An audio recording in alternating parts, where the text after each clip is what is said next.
যতগুলো ফ্রেন্ড আছো আচ্ছা বা নতুন যারা আছো সবাই একটু নবীন ভাইকে হেল্প করো বা একটু উঠাবার চেষ্টা করো, ঠিক আছে? অনেক কষ্ট করছে বেচারা, আর তোমাদের জন্যই করছে। এই যে যত যা শিল্পী বা ডান্সার বা লেডি ডান্সার সবাইকে নিয়ে আসছে, যে ওদের কি অসুবিধা না অসুবিধা, কিভাবে ওদের ট্রাভেলিং করছে বা কি করে আজকে এই জগতে আসা, তো এইসব দেখার জন্য ভাইয়ের চ্যানেলটাতে সাবস্ক্রাইব করে রাখবে। আচ্ছা দাদা, এই যে সংসারের চাপটা আপনি বহন করেন কি? আমি একাই। আচ্ছা, আপনার মা বাবা? মা আছে, বাবা নেই। বাবা নেই। আমার 8 বছর বয়স, মানে যখন আমার 8 বছর বয়স তখনই মারা গেছে।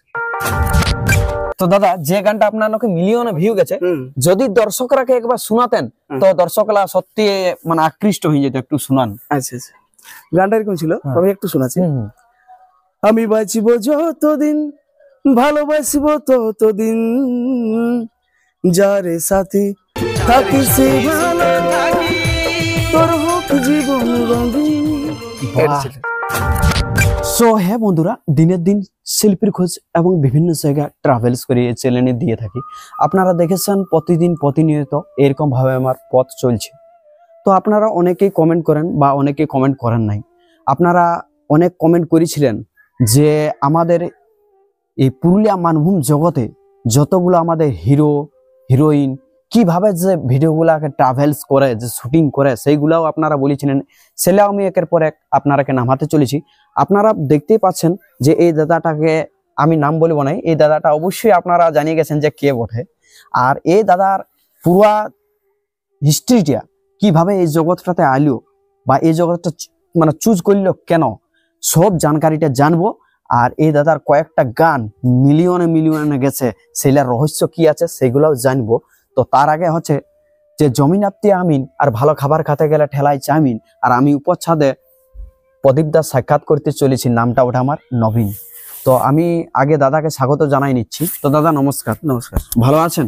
ভালো আছে। আচ্ছা বলুন একবার দর্শকরাকে, হয়তো অনেক দর্শক লুকান চড়াই আছে, একবার নাম এবং ঠিকানাটা বলুন।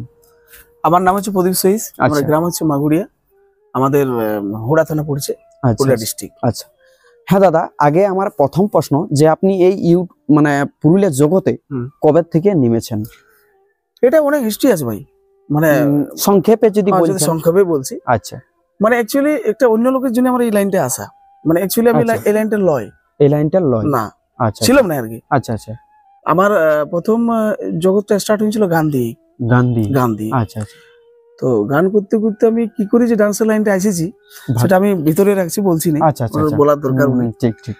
আর সত্যি বলতে আমি তো পড়াশোনা বাদ দিয়েও গাড়ি বা অনেক কিছু কাজই করেছি। আচ্ছা, সেই সময়টাতে যখন ক্যাসেটের ব্যাপার ছিল, যখন অডিও ছিল, রিল যখন ছিল, তখন থেকে নাচছি তো আমি। তো তখনও ব্যাপার ছিল, তখন তো বিশাল একটা সমস্যার ব্যাপার, তার মধ্যে দিয়েও আমি কিন্তু আগাইছি। আচ্ছা, তো আমাকে প্রথমত এখান থেকে নিয়ে গেছিল জোগাচড়কায়। আচ্ছা আচ্ছা। তার আগে কিন্তু শঙ্কু দাস বলে একজন জামাই আছে আমাদের। আচ্ছা আচ্ছা। ওই জামাইটা আমাদের ওখানে তখন কম্পিটিশন হতো, সরস্বতী পূজার হেভি কম্পিটিশন। তখন আমরা কত 8-9 বছর বয়স আমার তখন। আচ্ছা। তো তখন থেকে আমি মানে দেখে দেখে আমার শিক্ষা, আমার কিন্তু কেউ গুরুদেব না। আচ্ছা, আমার দেখেই শিক্ষা। তো ওইখান থেকে আমার জার্নি স্টার্ট হয়েছে। এবার জার্নি করতে করতে এত দূরে পৌঁছেছি। আচ্ছা। এবং মোটামুটি তোমাদের কিরকম মনোরঞ্জন করছি বা কেমন ফুর্তি দিতে পারছি বলতে পারছি না এখন। অবশ্যই।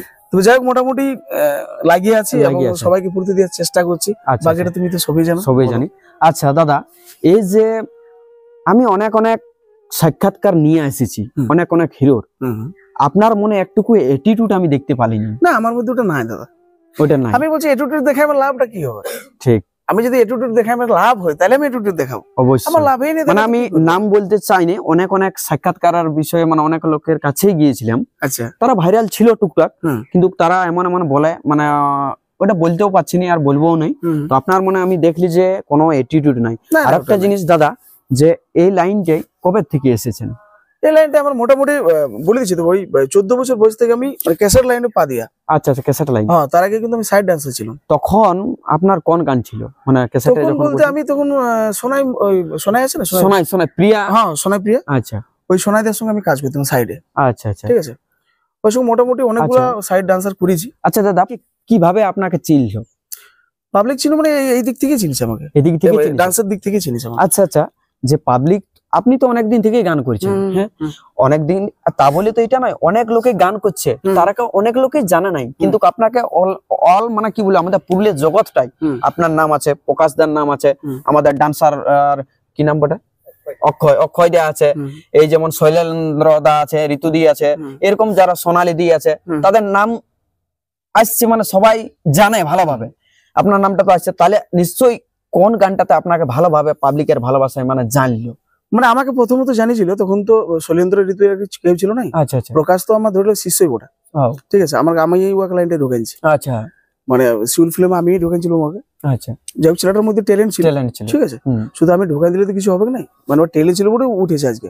আচ্ছা, অক্ষয় আমার গ্রুপে ছিল, ওটা অন্য গ্রুপে ছিল, ঠিক আছে, ওই অক্ষয় ভালো ছিল, খুব সুন্দর কাজ করছে, প্রকাশও ভালো কাজ করছে, সবাই ভালো কাজ করছে, কোনো খারাপ নাই।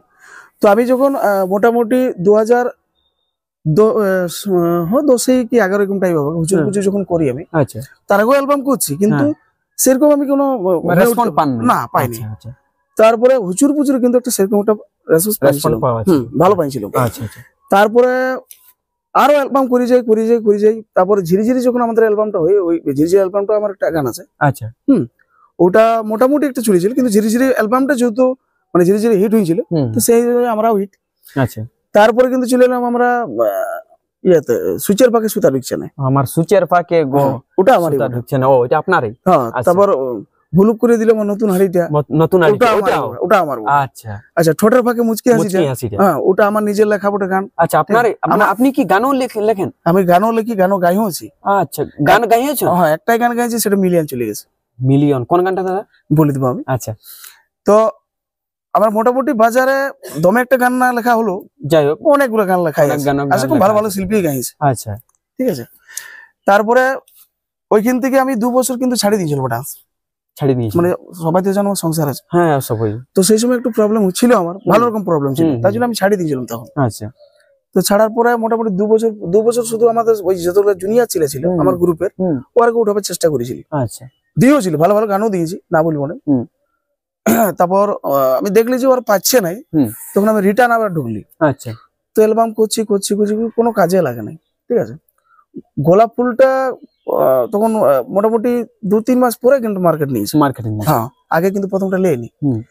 তারপরে গোবিন্দ দাস, যেটা SM টিভি পুরুলিয়া, ওইটা একটা কৃপা সুন্দর একটা গান করলাম, ওইটা মোটামুটি একটা রেসপন্স পাইছিল, মোটামুটি। তারপরে কিন্তু শিকারিতে আমাকে ডাকে পাঠালো, শিকারিদের ওই ঝিলকি শাড়িটা করলাম, ওইটা একটা ভালো রেসপন্স পাইছে। তারপরে কিন্তু কুন্দনের সঙ্গে একবার দেখা আমি স্টুডিওতে, জিএসএ, সেইখানে কিন্তু কুন্দনের সঙ্গে গল্প হয়। তারপরে কিন্তু আঁচল ঢাকাটা দেয়, ঠিক আছে, আঁচল ঢাকা, হ্যাঁ। তাতে কিন্তু গোলাপ ফুল কিন্তু হিট চলে আসছে। এবার ঝিলকি শাড়ি হিট হয়ে গেছে। এইবার তারপর দিলে আমাকে আঁচল ঢাকা। তো আঁচল ঢাকা গানটা ভালো রেসপন্স পালি, ভালো। তারপর রাশিয়ান লোক, ঠিক আছে। আলু বাইগন ফুলকপির যেমন দাম, বাজারে চলছে ধনী তোরই না, তোকে দেখে ধর কিছু সত্তরি আসি, তুমি তো ঢের পরদেশি, রাশিয়ান লোক লাগছে বিদেশি, ঢের পরদেশি, রাশিয়ান লোক লাগছে বিদেশি। রাশিয়ান লোকের পরে এখন যে গানটা চলছে, হ্যাঁ, আপনার তো কালকেও একটা গান দেখলাম, আজকে রিলিজ হয়েছে একটা, যেটা কিস কালার কে শাড়ি পরে, না কালকেও আরেকটা দেখলাম, কোন চ্যানেলে, বাদলদারও একটা চ্যানেলে দেখলাম, হ্যাঁ, মানে মোটামুটি একটা, আচ্ছা দাদা, এই যে শুটিং বাদে আপনি কি স্টেজে প্রোগ্রাম করেন? স্টেজ প্রোগ্রাম করেন? আচ্ছা, মানে আপনাকে কি মানে কন্টাক্ট করা হয়, যে কোনো স্টেজ প্রোগ্রামে যান না? কুন্দন বা কোনো স্টেজ করি নাই, মানে হয়তো যেগুলো আমার পরিচিত, কুন্দনের সঙ্গে আমি করি, আচ্ছা, রাজু দার গ্রুপটা করি, আচ্ছা, আর আমি নিজেও ডান্সের প্রোগ্রাম টুকটাক ধরি, মানে আগে বেশি ধরতে, এখন আমি ধরি না, এখন অক্ষয়কে দিয়ে দিই আমি, যে আমিও তো হঠাৎ নিতে পারবো না, তোরা কর ওটা। আচ্ছা, মানে আপনার তাহলে ডান্স গ্রুপও আছে? সবাই আছে। তাহলে এই লাইনে মোটামুটি আগে যখন ক্যাসেট না করার আগে আপনি মানে ডান্স করতেন? আমরা তখন আমরা কম্পিটিশন করতেন, যেমন পূজা, এই সরস্বতী পূজা, দুর্গা পূজা, কালী পূজা, এই খাটচিরিতে 3 বছর ফার্স্ট প্রাইজ মারিছি। ও, খাটচিরিতে? আচ্ছা, পুঞ্চাতে মারিছি, টাটাতে মারিছি, পুরুলিয়াতে মারিছি, মানে চারদিকে সেই সময় একটা। আচ্ছা, হ্যাঁ, কিছুক্ষণ আগেটা আপনি বললেন যে আপনার নাকি একটা গান মিলিয়নে গেছে, সেই গানটা কি গান দাদা, একটু দর্শকরা যদি শোনাতেন, মানে আমি হয়তো শুনেছি, বুঝতে পারছি না কোন গানটা বলে। মানে আমি গেছিলি গানটা রাহুল দাকে গাহাতে, রাহুল রয়কে। রাহুল রয়। হ্যাঁ, আমি হ্যাঁ। নিজেই লিখে লিখে যাচ্ছি গাড়িতে। হুম। তো আমি গাহাতে গেছিলি, তো বলছে তাহলে ডেমোটা একটু শোনাও। তো ডেমোটা শোনাতে যাই আমি নিজেই গাইয়ে দিয়েছি গানটা। তো দাদা যে গানটা আপনার লোকে মিলিয়নে ভিউ গেছে, যদি দর্শকরাকে একবার শোনাতেন তো দর্শকরা সত্যি মানে আকৃষ্ট হয়ে যেত। একটু শোনান। আচ্ছা আচ্ছা, গানটা এরকম ছিল, আমি একটু শোনাচ্ছি। আমি বাঁচিব যতদিন, ভালোবাসিব ততদিন, যারে সাথে থাকিস ভালো, তোর হোক জীবন রঙিন। আমি বাঁচিব যতদিন, ভালোবাসিব ততদিন, যারে সাথে সুখে থাকিস, তোর হোক জীবন রঙিন। সেই গানটা আছে বন্ধুরা, আমি শুনেছি গানটা। তো হ্যাঁ বলুন, যে আপনার প্রতিদিন কি শুট থাকে? হ্যাঁ, মোটামুটি এখন আমি যদি বিরক্ত না হয় তাহলে প্রতিদিনই আছে। আচ্ছা আচ্ছা, প্রত্যেকদিন কিভাবে ট্রাভেলস করেন দাদা? একটু কষ্ট হয়, করবো কি, অনেক কষ্ট তো, অনেক কষ্ট হয়। এক জায়গা থেকে আরেক জায়গায় যেতে হয়। এই যে আমাদের এখানে একটা শুট হইলো, তারপরে এবারে অযোধ্যায় হবে, মানে কতটা ট্রাভেলস করুন। কিছু করার নাই, মানে অ্যাকচুয়ালি সংসারী লোক, পয়সা তো দরকার। তো যাই হোক দাদা, কোনো যদি মনে না করেন তো অবশ্যই আমি আমার বৌদির নাম জানতে পারি? আমার বউর নামটা? হ্যাঁ, আমার বউর নাম হচ্ছে পুষ্পা সইস। আচ্ছা আচ্ছা, পুষ্পা সইস। তো বন্ধুরা ব্যাপারটা হয়েছে যে দাদাকে অবশ্যই সবাই চিনেন আর ইউটিউবের পর্দায় সবাই দেখেছেন। তবে পার্ট 2 ভিডিও দাদার অবশ্যই আসবে। যদি আপনারা কমেন্ট করেন যে বৌদিরও সাক্ষাৎকার চাই, তাহলে দাদা আসবে, কোনো অসুবিধা নেই তো বৌদির সাক্ষাৎকার নিলে? যদি আপনারা কমেন্ট করেন, যদি দাদার মানে স্ত্রী মানে আমার বৌদি যদি সাক্ষাৎকার চাই, ওনাকেও জানতে হবে যে এই দাদাকে যে কিভাবে ট্রাভেলস করে এত গাল বাখান অনেক কিছু আছে, ব্যাপার আছে, তাহলে সেই ব্যাপারটা আমাকে জানবো। যদি আপনারা কমেন্ট ঢের আছে ওইটার বিষয়ে তাহলে জানাবো। আর আরেকটা দাদা, এবার পরিবারের দিক থেকে কোনো সমস্যা আছে কি? এই যে আপনি অনেক অনেক জায়গা ট্রাভেলস করে ভিডিও বানাচ্ছেন, পরিবারের দিকে এই রাত হয়তো অন্য জায়গায় আপনি ডেটক্ষণ হয়ে গেলে রইতে হচ্ছে ওইখানে, ঘর পৌঁছিতে পারছেন না, ভোরে তো ভোরেই যাচ্ছেন, ঘরের দিক থেকে কতটা কষ্টকর হয় একটু? না অ্যাকচুয়ালি ঘরে আমাকে হেভি সাপোর্ট করে সবাই। আচ্ছা আচ্ছা, বিশেষ করে আমার স্ত্রী। আচ্ছা, আর দেখো সবার সংসারে টুকটাক একটু ওটা হবে, যেখানে তাহলে এইবারে বলতে গেলে দাদা আপনি তো বলছেন যে আমি নিজেই নামিয়েছি, তবে এইটা আপনাকে বলতে হবে যে বৈদ্য যদি না সাপোর্ট করে তো আপনি এক পা হিলতে লাগবে। তখনের ব্যাপারটা, এখনের ব্যাপারটা আমি তো বলছি যে আমাকে সাপোর্ট করে, হেভি সাপোর্ট করে। এখন বৈদ্য এক পা যদি বলে নাই তো আর কোনো হবে কি নাই? হ্যাঁ, এটা তো মানতে হবে। তাহলে অ্যাকচুয়ালি বৈদ্যর নামটাও লিয়া উচিত যে বৈদ্য আছে বলে আপনি এত জায়গায় ঘুরতে পারছেন।